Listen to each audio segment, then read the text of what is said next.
We've been handed a definition of holiness that was never in the original text. The word we translate as holy, in Hebrew, it's Kadosh. And it doesn't mean morally perfect. It doesn't mean clean. It doesn't mean the version of you that shows up to Bible study with your color-coded notes and a latte. Kadosh means other. It means in a category so far beyond anything you can put next to it for comparison that your brain just stops.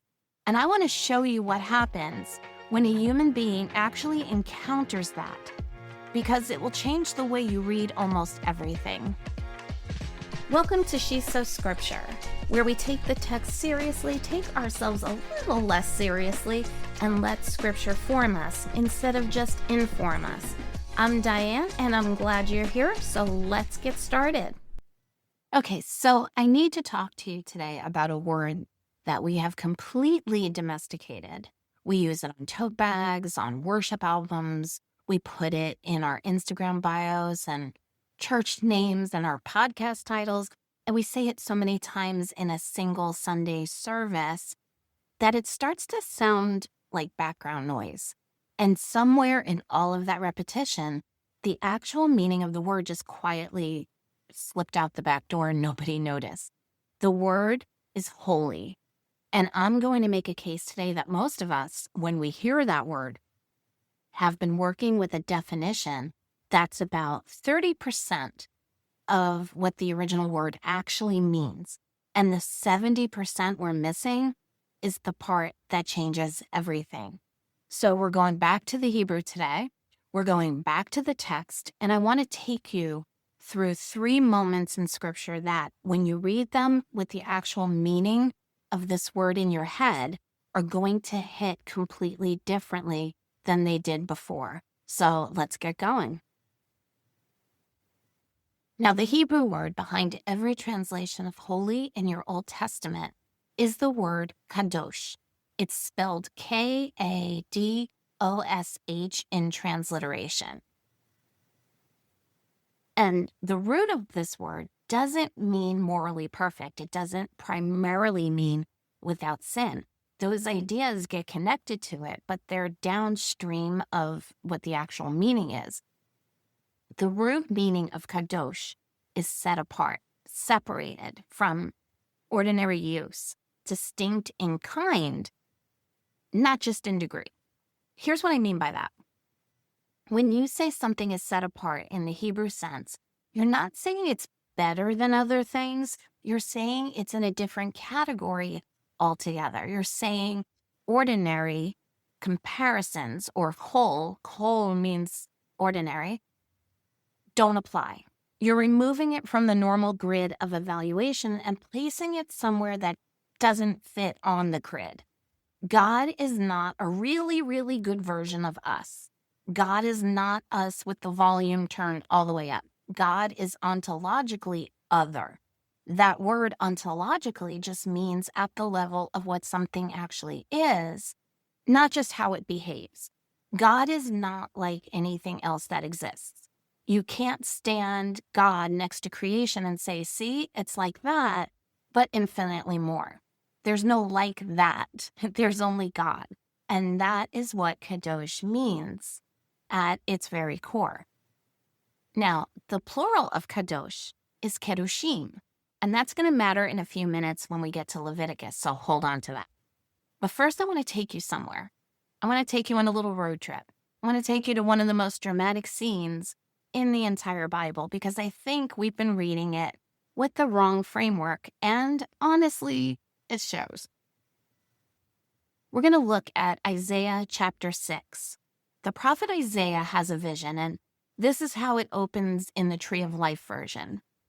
In the year of King Uzziah's death, I saw Adonai sitting on a throne, high and lifted up, and the train of his robe filled the temple. Seraphim were standing above him. Each had 6 wings. With 2 he covered his face, and with 2 he covered his feet, and with 2 he flew. One called out to another and said, Holy, holy, holy is Adonai Tsevaot. The whole earth is full of his glory. That's Isaiah 6, 1-3. Now, I want to talk about what the seraphim are doing in that scene because we fly past it, no pun intended, every time, and we lose something important. These beings, these angelic creatures surrounding the throne of God, they're calling out to each other, back and forth. And what they're saying is, Kadosh, Kadosh, Kadosh. Here's what you need to know about Hebrew emphasis. In English, when we want to intensify something, we reach for adverbs. Very, extremely, incredibly.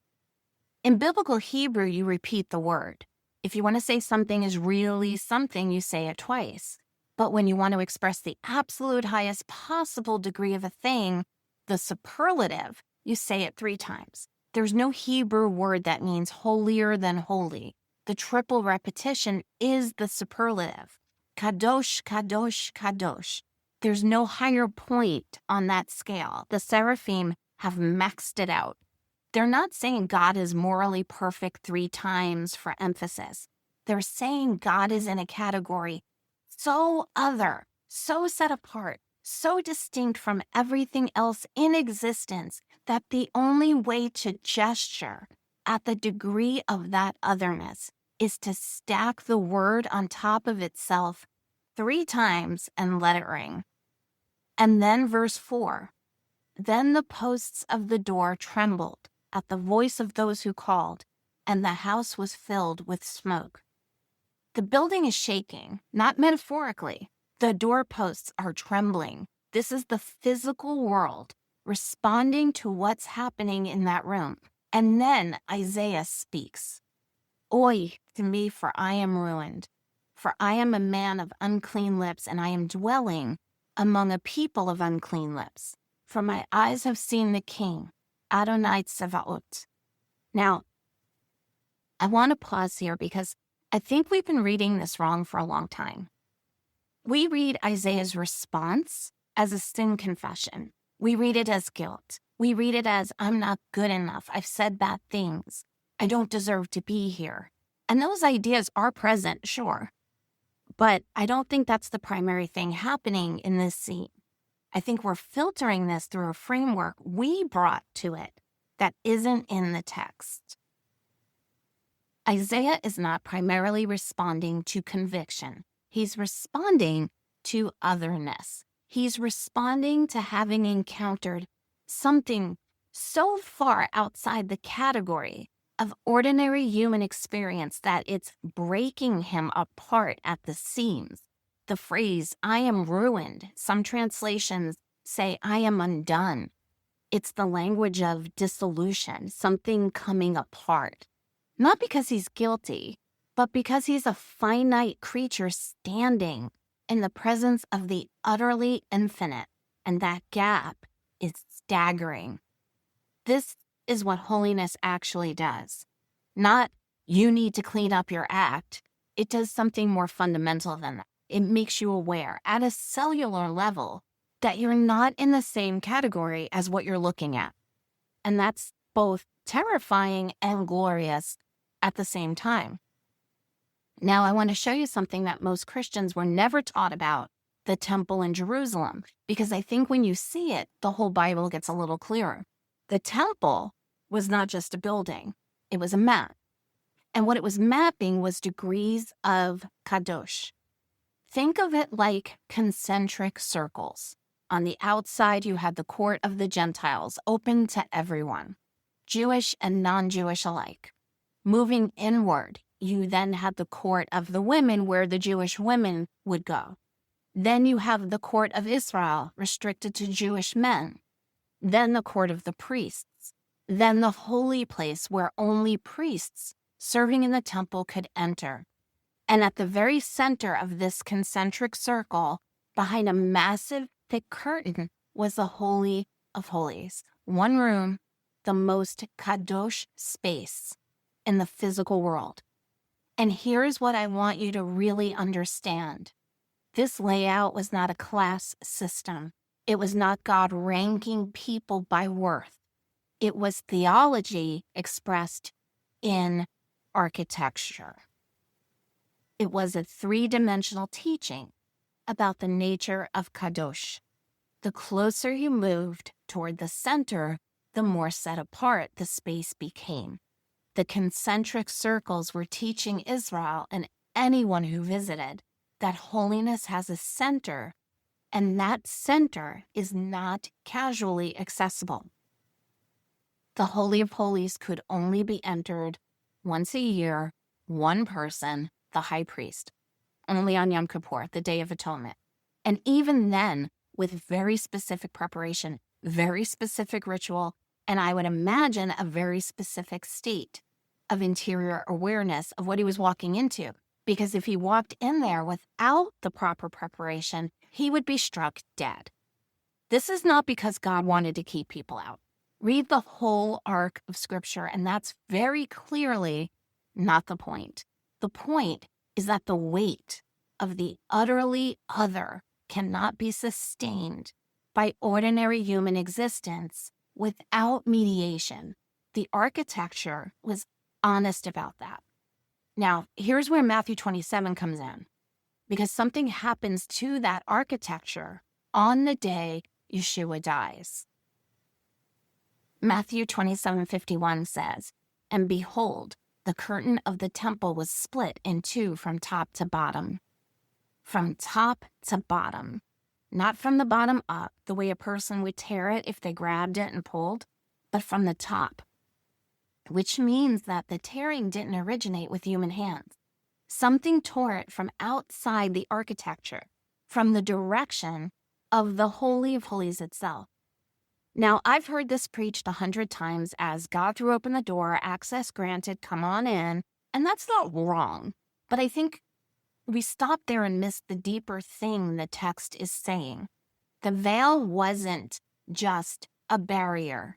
It was a boundary marker. It was the physical line that said, this side is whole, ordinary. That side is Kadosh, utterly other. When it tore, the boundary did not disappear. I want to make that clear.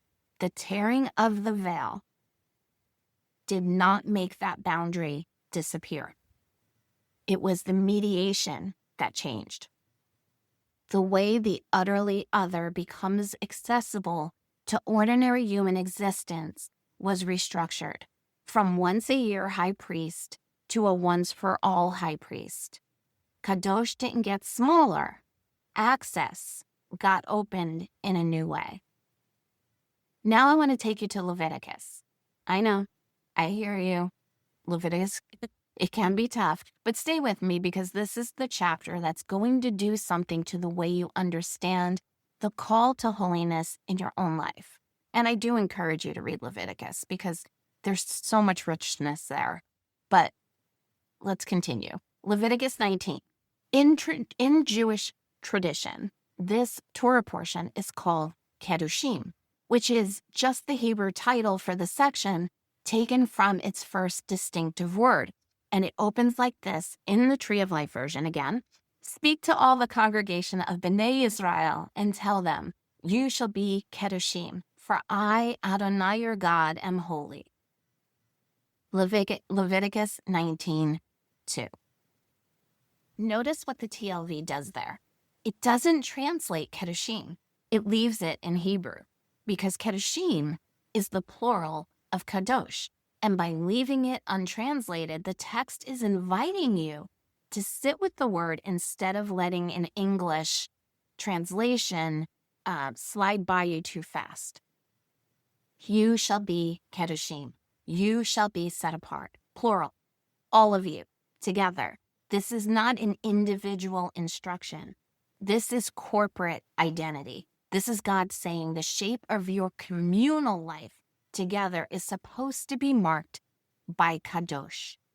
And now here's the thing. Here's the thing that I think is the single most important piece of context most Christians have never been given about this chapter. Right after God says, you shall be Kedoshim, for I am holy. Right after that, what does he say? What does the set-apart life actually look like? What is the content of Kedoshim? He doesn't give them a meditation practice. He doesn't give them a list of worship songs. He doesn't say, spend more time in quiet reflection, though none of those things are bad. But what he says is this: when you harvest your field, don't harvest all the way to the edges. Leave some for the poor and the stranger. Don't steal. Don't lie. Don't withhold wages from your worker overnight. Don't curse the deaf. Don't put a stumbling block in front of the blind.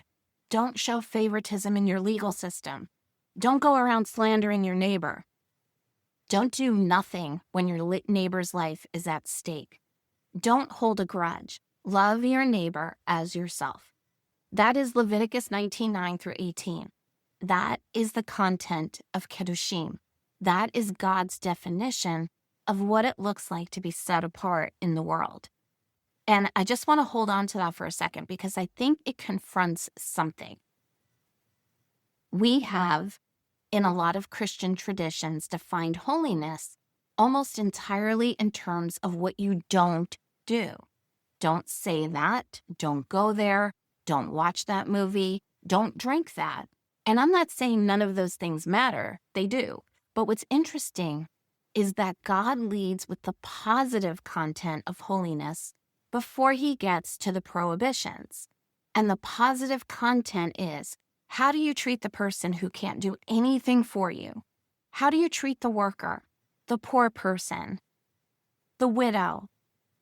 This is the set-apart life, not a curated moral profile, not a cleaned-up exterior. It's the way the otherness of God starts to show up in the very ordinary, practical, sometimes inconvenient way you treat people. And that's what distinguishes you. That's what makes you look like you belong to something other than this world's value system. Now, I want to show you something about 1 Peter that I think gets just kind of skimmed past.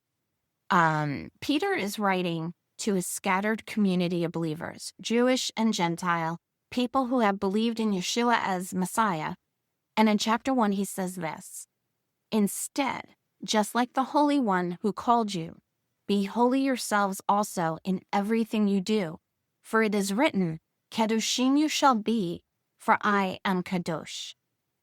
That's 1 Peter 1:15-16. He's quoting Leviticus directly, deliberately. And again, the TLV preserves Kedoshim and Kadosh in their Hebrew forms because these were not obscure background references to Peter's audience. These Jewish believers had been hearing Leviticus 19:2 their entire lives. This was one of the most familiar verses in the Torah.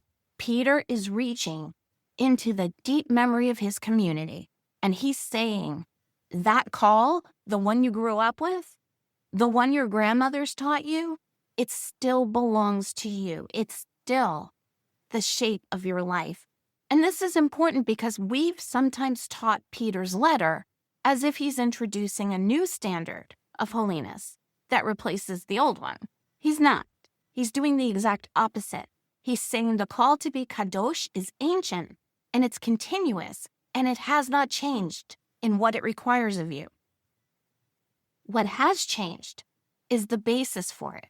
He's already told them in verses 18 and 19 that they weren't redeemed by silver and gold, by the old systems of exchange, but by the blood of Mashiach, the blood of Messiah. So the call to holiness didn't get easier or lighter after the resurrection. It got more serious because now you know what it cost. Be Kadoshim, because I am Kadosh. That's not a performance instruction. That's an identity statement. You belong to the utterly other, and belonging to the utterly other leaves marks. So let me bring this all the way home. If you've been exhausted by holiness, and I know some of you have been because I've been, I want to offer you something today. The exhaustion usually comes from a definition problem. We were handed holiness as a performance, a standard, as a checklist. You never quite complete. And every time you fail the checklist, you pick yourself up dust yourself off and start again from zero. And that's if you don't feel guilt and condemnation for not completing the checklist. It's a treadmill, and treadmills are exhausting. I don't like treadmills. But Kadosh was never a checklist. Kadosh is a category. You don't earn your way into it by performance. You get marked by it by proximity, by being near the one who is utterly other, by letting that otherness start to show up in the most practical, inconvenient, unglamorous ways in your daily life. The edges of your field, the wages of your worker, the stumbling block you didn't put in front of someone who is already struggling. Isaiah didn't walk into the throne room having first perfected himself. He walked in and came apart. And then he got put back together. And then he said, Hineni, here am I, send me. That's the arc right there. Not clean yourself up and then approach. Approach, come apart, get put back together, and go. The seraphim are still crying, Kadosh, Kadosh, Kadosh. And every time you engage with this God honestly, not performing, not managing your image and your social media profile, but actually showing up, you are standing in a room with the ceiling you cannot reach. And that's not bad news. That's the most freeing thing I know. You're not being asked to be infinitely other. You're being asked to be marked by the one who is. Kadosh, now it belongs to you differently than it did a half hour ago. Thanks for listening to this episode. If this conversation resonated with you, share it with someone who's wrestled with the same question. And if you haven't already, subscribe wherever you get your podcasts so you don't miss what's coming next. Until then, keep reading, keep asking, and keep studying the Word. Visit us at shesoscripture.com for Bible studies, teachings, and more.